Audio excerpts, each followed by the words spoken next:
Le client nous a contactés pour un projet sur ce terrain où son idée c'était de faire tomber le bâtiment pour créer une extension de son propre bâtiment voisin. Pour lui, ce bâtiment était une verrue dans la ville, un bâtiment des années 60 qui était une vraie passoire énergétique et qui avait un impact négatif et une image négative.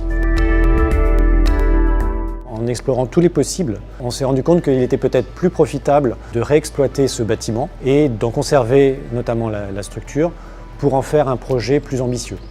Le défi d'un bâtiment comme celui-là, c'est dans un premier temps de le réhabiliter et de conserver un maximum de choses pour ne pas utiliser trop de matériaux et dépenser trop d'énergie pour avoir un impact carbone sur la planète. Donc il nous paraît normal de déjà projeter ce bâtiment dans une nouvelle réglementation thermique et de répondre aux exigences environnementales que l'on peut avoir et que l'on aura à respecter. Mais c'est avant tout une envie de faire encore mieux.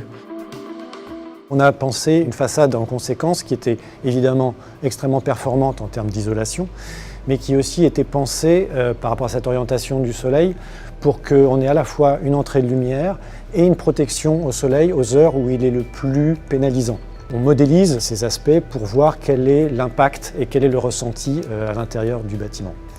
De plus, cette double façade va être le support de végétation grimpante qui va couvrir ces façades et qui va aussi jouer un rôle. On a un bâtiment qui vit par sa végétation et qui vit aussi par sa forme, par son architecture.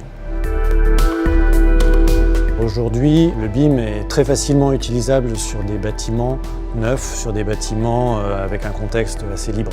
Ce qui est très intéressant dans ce cas précis, c'est qu'on est sur une réhabilitation.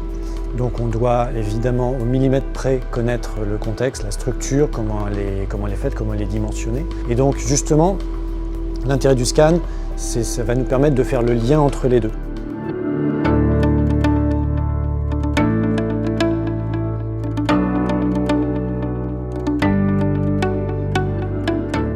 À TFF, dans ce projet-là, on est venu capturer la réalité pour faire un nuage de points de l'ensemble du bâtiment. Ce nuage de points est après assemblé et traité dans RECAP, pour après être modélisé dans Revit et après qui peut être animé complètement dans 3ds Max.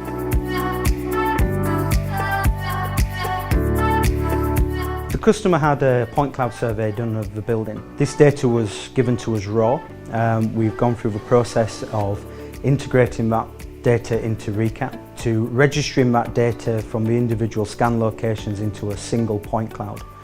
We've then taken that single point cloud and we've shown the workflows to take that into Revit. We then start to look at the techniques of how we then visualize that data inside of Revit and then create a building model, a BIM model, from the points into a physical model that we can then start to work on, produce drawings, animations, visuals, etc.